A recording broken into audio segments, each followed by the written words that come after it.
नमस्कार, आप देख रहे हैं सच श्यामला न्यूज़ चैनल।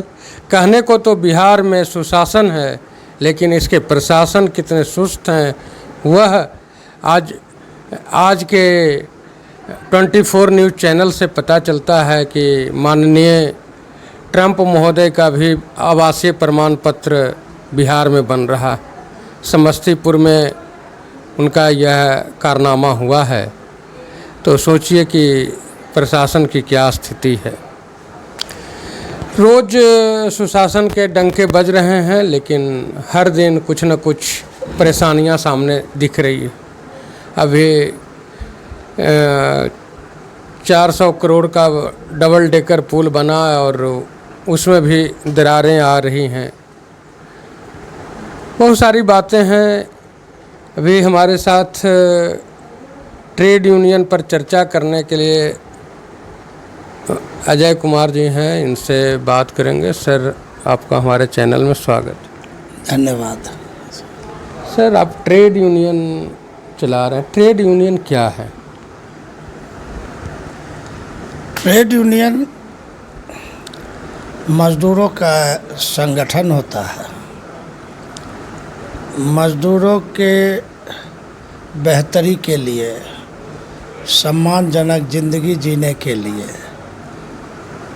उसको संगठित करके यूनियन बनाई जाती है, ताकि कोई भी व्यवस्था, मैनेजमेंट, चाहे वो सरकारी हो चाहे निजी हो, उसके साथ भेदभाव नहीं करे, उसके साथ अन्याय नहीं करे, उसके साथ अपमानजनक व्यवहार नहीं करे।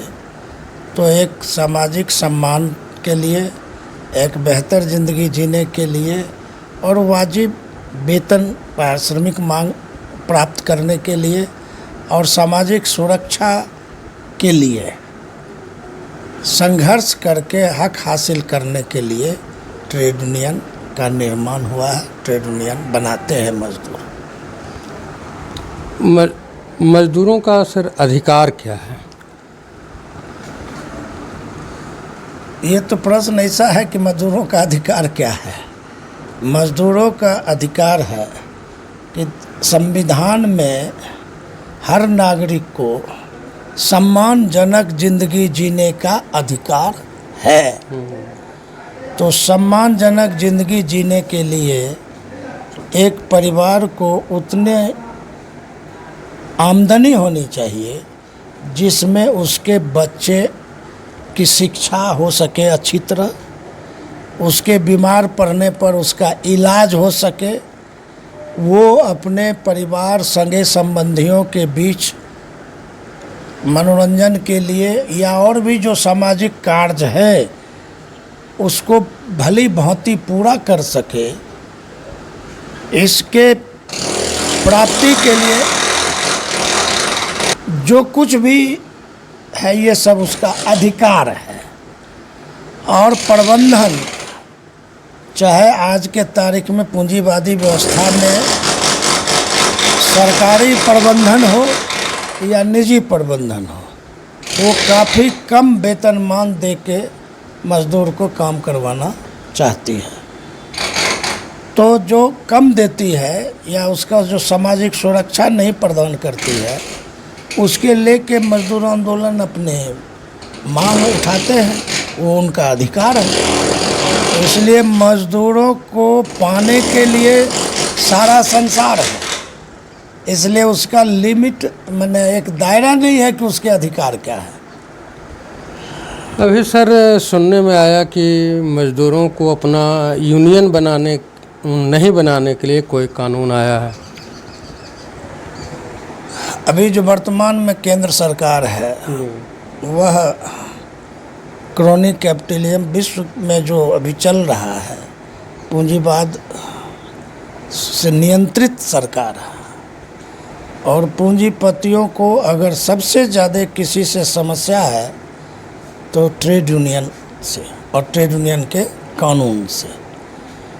वो अब हिंदुस्तान को उस दौड़ में ले जाना चाहते हैं जिस दौड़ में जब कोई श्रम कानून नहीं था और जब कोई यूनियन नहीं थी, तो मज़दूरों को 8 घंटे के बदले 12 घंटे और 16 घंटे तक काम लिया जाता था।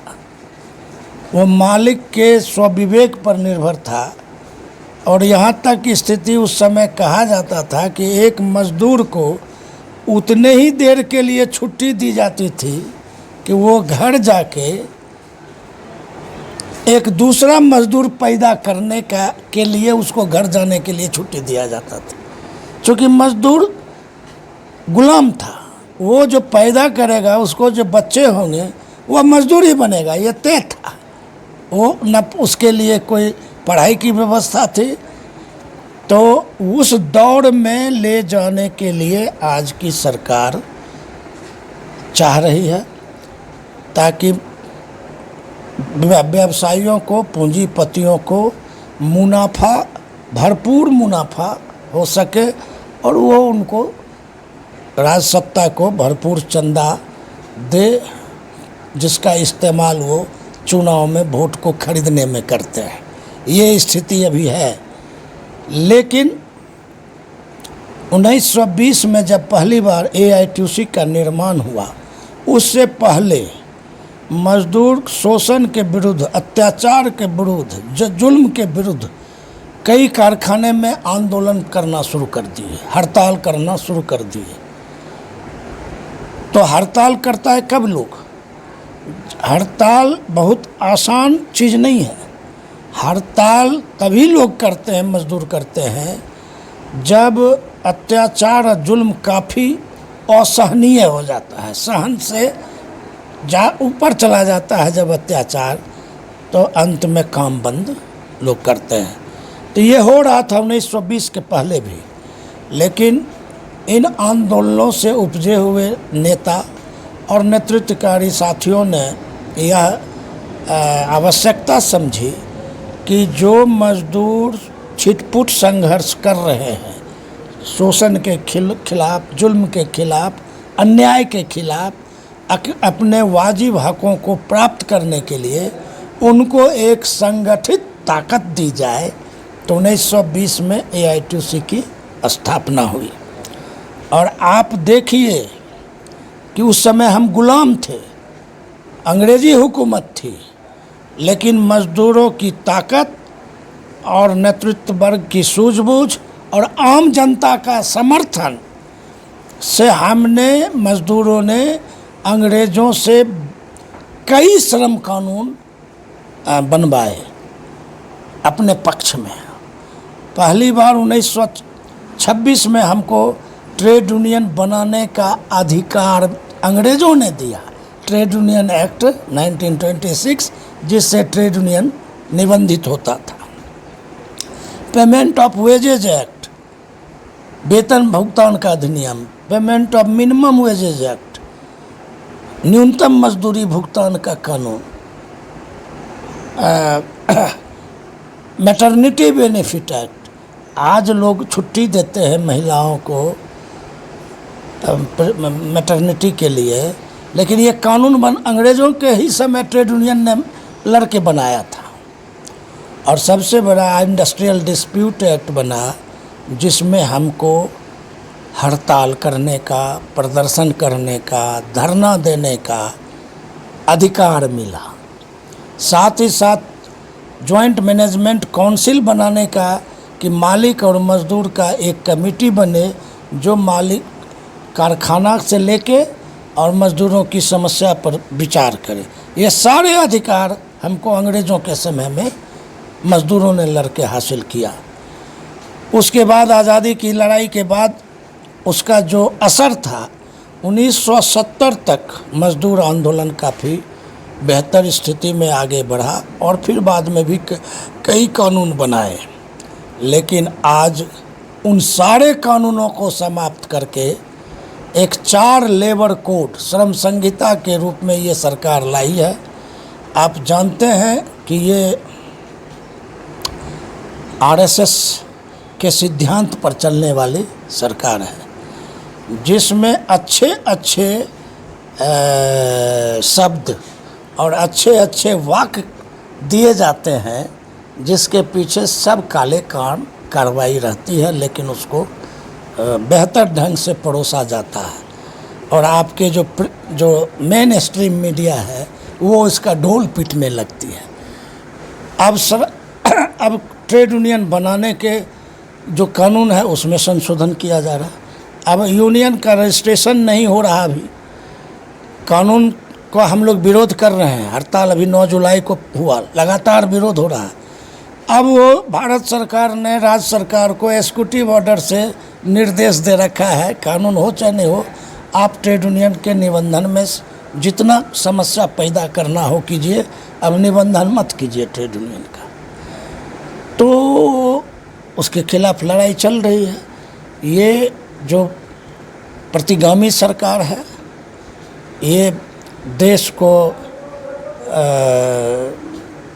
पीछे ले जा रही है, और जो पहले की व्यवस्था जो थी उस व्यवस्था में जहाँ मानववादी संस्कार जो थे उस दौर में ये ले जा रही है सरकार, और उसका मजदूर वर्ग विरोध कर रहे हैं। सर, ट्रेड यूनियन और मजदूरों में रिलेशन क्या है? ट्रेड यूनियन और मजदूरों का तो ही ट्रेड यूनियन होता है। यूनियन तो मजदूरों का ही होता है, यूनियन किसी नेताओं का नहीं होता है। अगर आज हम नेता हैं तो मजदूर हमको मानेगा तभी हम नेता हैं। आप किसी कारखाने में मान लीजिए कोई नेता है तो उसको कौन बनाता है? मजदूर बनाता है। मजदूर की बहुमत अगर उस नेता को नहीं चाहता है तो उसको हटा के दूसरा नेता बनाता है। इसलिए ये तो एकदम मतलब संबंध क्या, ट्रेड यूनियन मजदूरों का ही है, इसलिए इसको एक माने जान है। ट्रेड यूनियन कितने प्रकार के होते हैं? यह दुर्भाग्य है कि ट्रेड यूनियन कई है, लेकिन विश्व का सबसे बड़ा मजदूरों का मसीहा कार्ल मार्क्स ने कहा है कि वर्कर्स ऑफ वर्ल्ड यूनाइट, विश्व के मजदूर हर देश के मजदूर संगठित हों। तो उनका कंसेप्ट क्या है? कंसेप्ट है कि सारे मजदूर एक साथ इकट्ठा हों। इसलिए टाइप ऑफ ट्रेड यूनियन तो कोई माने कंसेप्ट नहीं है। ये अलग बात है कि विभिन्न कारणों से, राजनीतिक कारणों से, पर्सनल माने ईगो से कई ट्रेड यूनियनें बनी हैं, लेकिन ट्रेड यूनियन वर्कर का एक ही होना चाहिए। और आज के दौर में जब ग्लोबल इकोनॉमी है तो आप देखते हैं कि दुनिया का पूंजीपति एक साथ खड़ा हो जाता है, तो मजदूरों को उससे लड़ने के लिए एक साथ खड़ा होना चाहिए। तो यही तो आइडियोलॉजी है। अब प्रकार तो विभिन्न कारणों से बन जाते हैं ट्रेड यूनियन। और आपको बतावे कि जितनी अंग्रेज़ों के समय में मजदूरों ने हक हासिल किया, तो 1920 से लेके 1947 तक हिंदुस्तान में एक ही ट्रेड यूनियन था, वो था all India trade union Congress. तो उस दौर में जो सफलता मजदूरों ने पाई, उसके बाद से सबसे पहले इंटक ने बना। उसके बाद उस समय जो आरएसएस के भारतीय जनसंघ पार्टी थी, तो आरएसएस ने भारतीय मजदूर संघ बनाया। उसके बाद से लेफ्ट पार्टियों में जब डिवीज़न होने लगा, तो लेफ्ट पार्टी में जब डिवीज़न होने लगा तो अपने अपने पार्टी के अनुसार ट्रेड यूनियनें बनती गई। आज हम देख रहे हैं कि हमारा आंदोलन जो पहले जितना मजबूत था आज थोड़ा कमज़ोर हुआ है।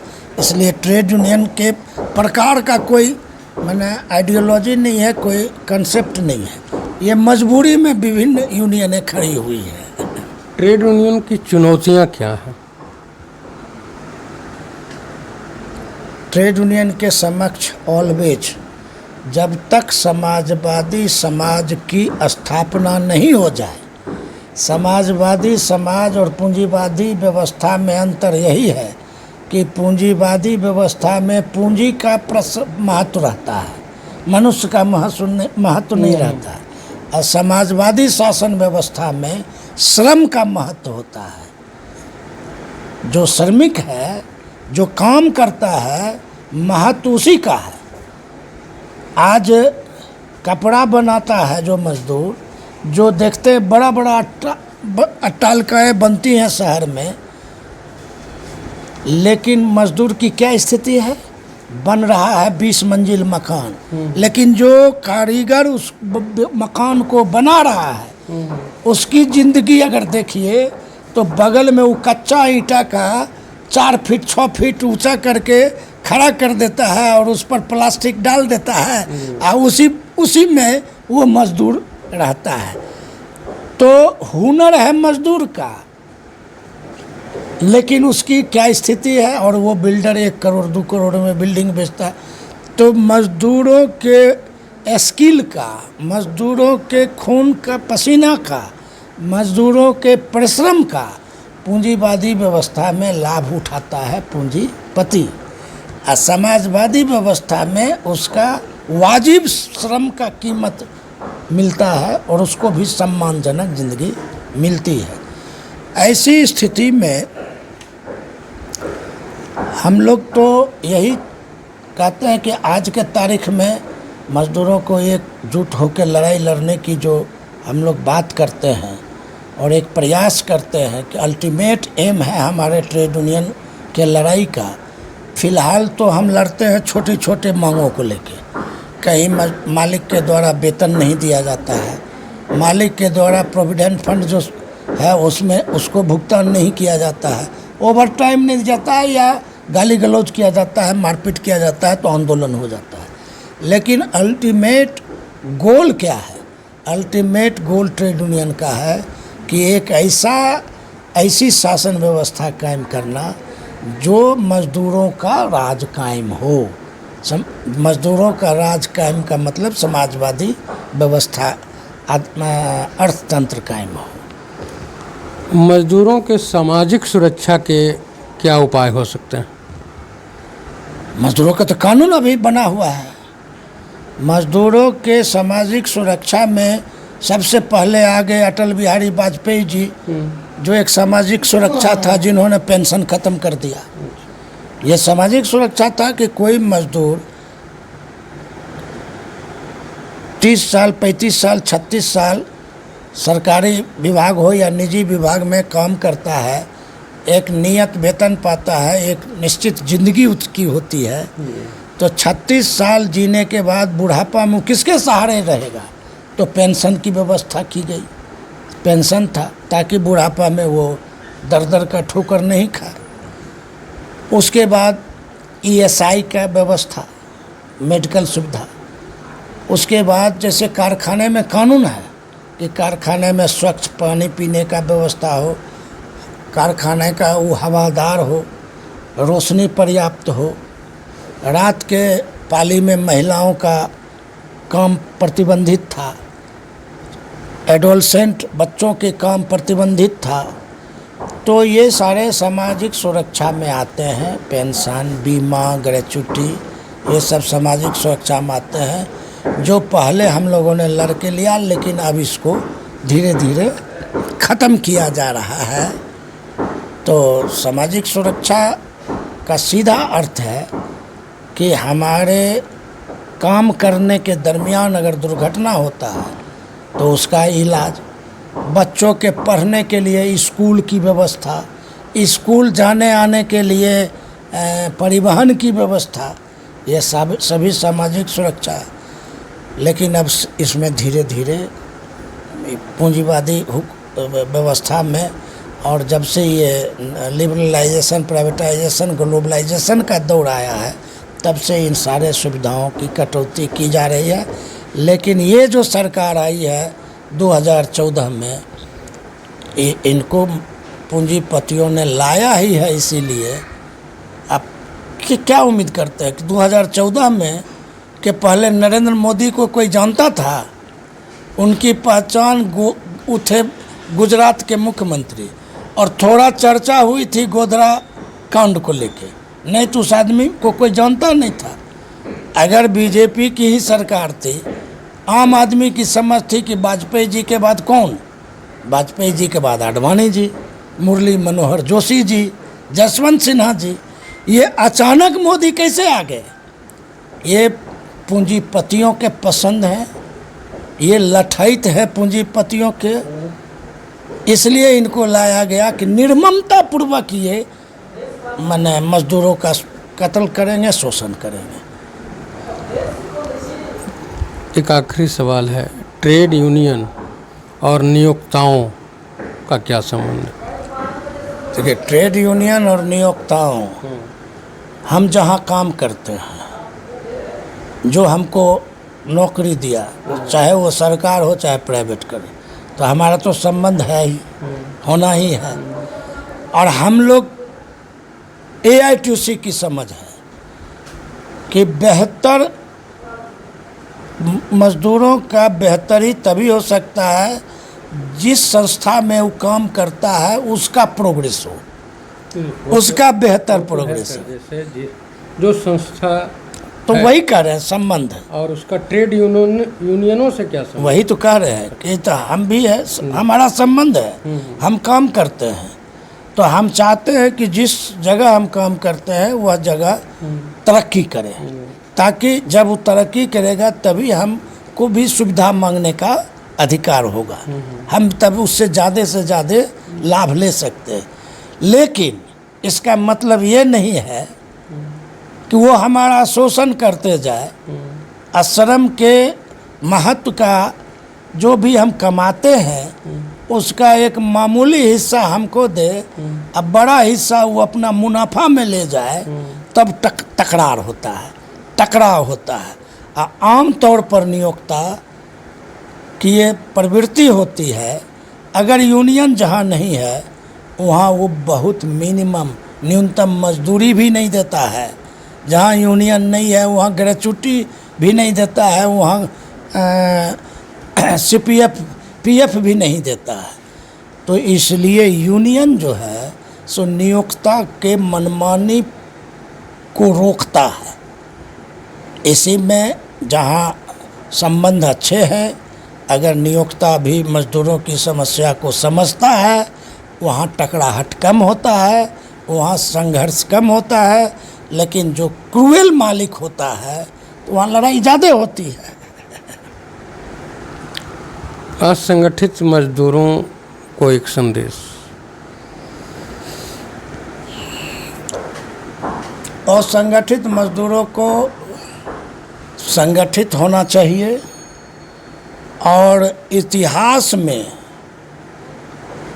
यह प्रमाणित है कि चाहे वो सामंती व्यवस्था रहा हो, चाहे पूंजीवादी व्यवस्था हो, जब लोग लड़ा है तभी उसको कुछ हासिल हुआ है। इसलिए असंगठित मजदूर संगठित हो, संघर्ष करो, और शिक्षित हो का मतलब कि वो अपने देश के राजनीति को भी समझो, क्योंकि मजदूरों के में फूट डालने के लिए धर्म और जात दो चीज़ ट्रेड यूनियन आंदोलन को काफ़ी कमज़ोर करता है। तीसरा, नाजायज़ पैसे, मालिक को आप देखते होंगे सिनेमा उनेमा में, पहले तो था, आजकल अब सिनेमा नहीं आता है, कि जब लड़ाई बहुत तेज़ होती थी, अब मालिक जब आंदोलन से परेशान होता था तो वो पैसा बांटता था, नेता को खरीदना चाहता था, मजदूरों में कुछ मजदूर को अलग से बुला के सुविधा हम तुमको देंगे, तुम हड़ताल से हट जाओ। तो इस तरह का कुकर्म जब मालिक करता है तो असंगठित मजदूरों के लिए संगठित हमारा संदेश है कि वो संगठित हों, सरकार के किसी भी जात धर्म प्रलोभन में वो नहीं फंसे, और अपनी एकता बनाकर और अपना संगठित मजदूर हों, नियमित नियुक्ति रेगुलर नौकरी की लड़ाई लड़े, और नियमित नौकरी पाने तक और एक सम्मानजनक वेतन पाने तक सामाजिक सुरक्षा के साथ वो संघर्ष को जारी रखें। अगर आज आप धर्म का इतना बोलबाला हो गया है जिसमें कि मजदूर जिस सरकार से काफ़ी नाराज़ रहता है, पेट नहीं उसका भरता है, अस्पताल में उसके बच्चे का इलाज के बिना मृत्यु हो जाती है, उस समय तो वो नाराज़ होता है। लेकिन जब चुनाव आता है उस समय वह धर्म में के अंधा होके उसी सरकार को वोट देता है जिसकी व्यवस्था से उसके बच्चे का इलाज नहीं हुआ, उसके बच्चे का पढ़ाई छूट गया। तो ये संदेश है कि वो इस सबसे दूर होके एक चेतनशील मजदूर के रूप में समझदार मजदूर बने और सरकार के मजदूर विरोधी कार्रवाइयों का संयुक्त रूप से विरोध करें और अपने भविष्य को अस्थायी रूप से खुशहाल बनाने के लिए संघर्ष करें। अभी आप अजय कुमार जी को सुन रहे थे। ट्रेड यूनियन का काम क्या है, मज़दूरों के लिए सामाजिक सुरक्षा कैसे की जाती है, इन सारी बातों पर इन्होंने चर्चा किया। सर, आपने जो समय दिया उसके लिए धन्यवाद। धन्यवाद जो आपने हमको अपनी बात रखने का अवसर दिया। जुड़े रहें, हर एक समाचार को आप तक पहुंचाने का प्रयास करते रहेंगे। धन्यवाद।